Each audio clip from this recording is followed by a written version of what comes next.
नमस्कार दोस्तों, आज की कहानी का शीर्षक है ममता की पहचान।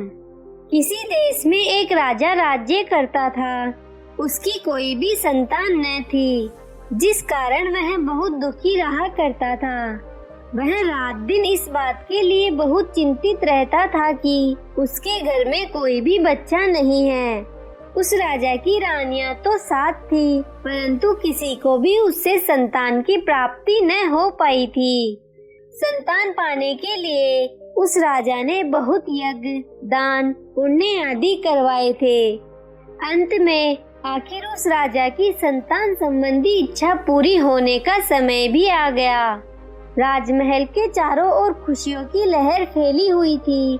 गांव की निर्धन लड़कियों को मुंह मांगा दान दिया जा रहा था और पंडितों को भरपेट भोजन भी खिलाया जा रहा था।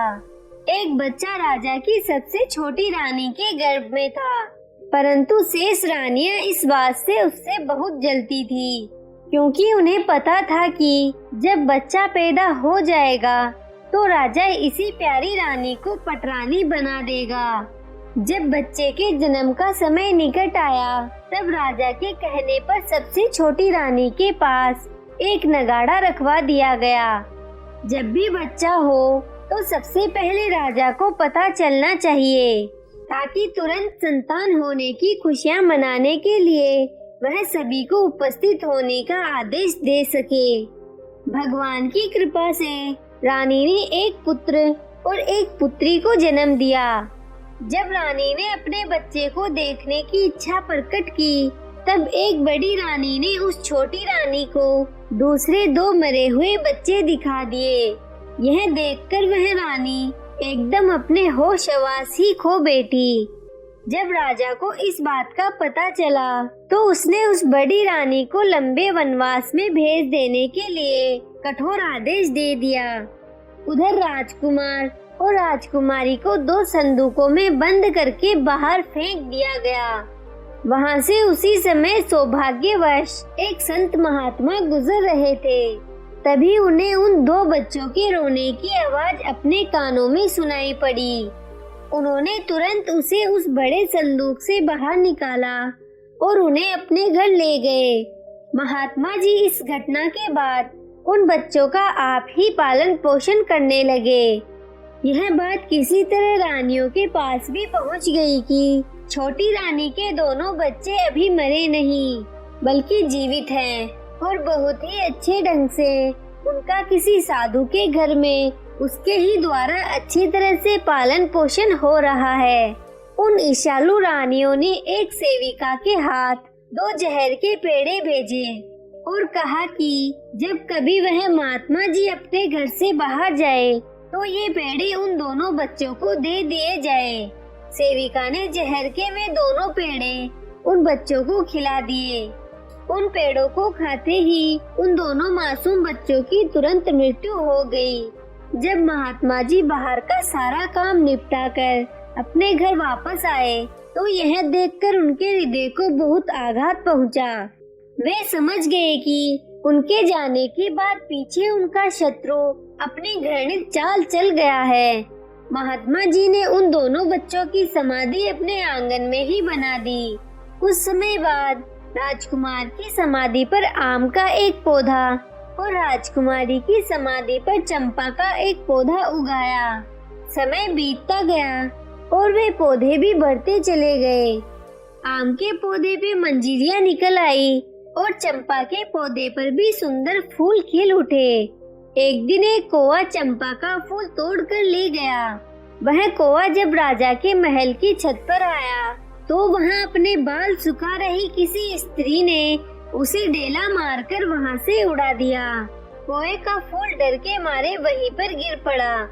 उस स्त्री ने कौवे की चोट से चंपा का गिरा हुआ वह फूल बड़ी रानी को दे दिया। किंतु जब राजा ने फूल को देखा तो कहा, शीघ्र जाकर कहीं से ठीक ऐसे और फूल तोड़कर लाओ। बहुत से व्यक्तियों ने फूल तोड़ने के प्रयत्न तो किए, परंतु वे फूल किसी से भी नहीं टूट पाए।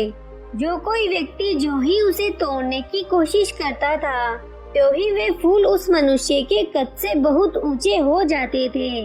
आखिर में जब राजा स्वयं फूल तोड़ने के लिए गया तो वृक्ष के फूल उसके सिर से भी 10 गज ऊपर हो गए। इतने में वहां समीप ही एक समाधि से आवाज आई कि महाराज, यदि आपको फूल चाहिए तो आप उस स्त्री को भेजें जिसने कोए को उड़ाया है। बच्चों को पता होता है कि यही हमारी माँ है, इसलिए वे राजा को उस स्त्री को भेजने के लिए कहते हैं। राजा ने ऐसा ही किया। जब बच्चों की माता उन पौधों के पास आई तो वृक्ष नीचे की ओर झुक गए।